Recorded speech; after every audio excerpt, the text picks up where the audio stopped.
Wa ma anfaqtum min nafaqatin, apapun yang kamu nafkahkan dari hartamu, kamu pakai untuk apa duitmu itu, Allah tahu. Maka hati-hati kata Allah, jangan sampai zolim, memanfaatkan harta dengan zolim. Ada orang yang sangat butuh, kamu menimbun hartamu, tidak kamu kasih, sehingga orang yang butuh itu kamu biarkan dia susah, itu kamu zolim.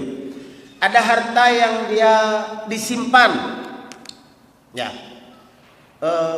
punya duit 100 juta, disimpan saja, tidak dikelola, ya, tidak beredar itu uang. Sementara uang itu perlu beredar. Ada orang yang membutuhkan, ada orang butuh modal, ada orang butuh untuk usaha, ada orang butuh. Kamu simpan uangmu 100 juta itu, kamu simpan saja. Itu zolim. Untuk supaya tidak zolim bagaimana? Kamu keluarkan kompensasinya. Apa kompensasinya? Kamu keluarkan 2,5% zakatnya setiap 1 kali 1 tahun. Kalau kamu tidak keluarkan, kamu zalim kata Allah, dan kamu tidak akan ditolong oleh Allah kalau kamu zalim. Ya. Punya emas, simpan emas. Ya. Ada orang yang punya emas sampai 10-20 gram sampai 100 gram. 1 on dia punya emas, disimpan saja emasnya. Saya pernah ngisi di depan ibu-ibu, saya bilang punya emas 1 on, 100 gram, ya, punya gelangnya saja 50 gram, cincinnya dan lain-lain, anting segala macam 100 gram. Saya bilang tidak dizakatkan, ya harus dizakatkan. Oh ya Ustaz, katanya kita zakatkan tahun ini, 1 tahun ini, setelah setahun sampai hisabnya dizakatkan berapa? Kalau 100 gram 100 juta.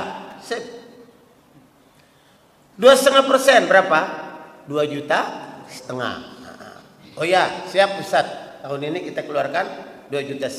Tahun depan, ya tahun depan saya bilang keluarkan 2,5 juta lagi. Kompensasinya kamu zolim. Karena emas itu mestinya harta benda itu bisa dikelola. Ada orang tidak punya modal bisa pakai modal, ada usaha bisa dipakai usaha, ada itu bisa dipakai bercocok tanam bisa. Kamu simpan, mengendap saja itu harta kekayaan bumi itu, ngendap saja, itu kamu keluarkan kompensasinya. Wah, lama-lama katanya setiap tahun 2,5 juta, lama-lama habis dong harta saya, habis dong emas saya.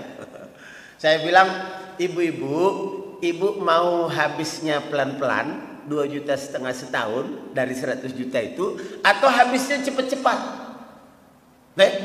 Bagaimana maksudnya cepat-cepat? Iya cepat-cepat, saya bilang, tahu-tahu dicuri orang habis. Wah, tidak bisa Ustaz katanya. Berangkas saya itu tidak bisa dicuri orang.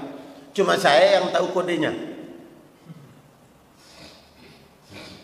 Ya, saya bilang, kalaupun orang tidak bisa curi, saya bilang, Allah tahu ibu melakukan kezoliman dengan menyimpan emas itu di berangkas sehingga itu dana tidak berputar. Itu saya bilang Allah tahu. Ketika Allah mau keluarkan harta itu, saya bilang Allah punya cara. Misalnya saya bilang, Allah kasih penyakit di perut ibu, saya bilang, harus operasi. Operasinya tidak bisa di Indonesia, harus ke luar negeri, saya bilang. Kira-kira kode berangkas itu bagaimana? Keluar dia semua. Ya. Ketika Allah mau keluarkan, keluar semua.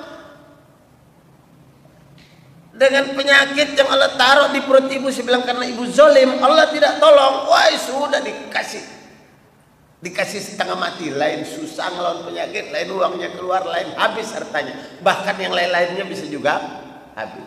Allah itu kalau mau memudahkan seseorang bisa, kalau mau menyusahkan juga bisa. Dengan judul yang sama, judulnya sama. Apa judulnya? Melahirkan. Melahirkan itu bukan suatu penyakit, ya.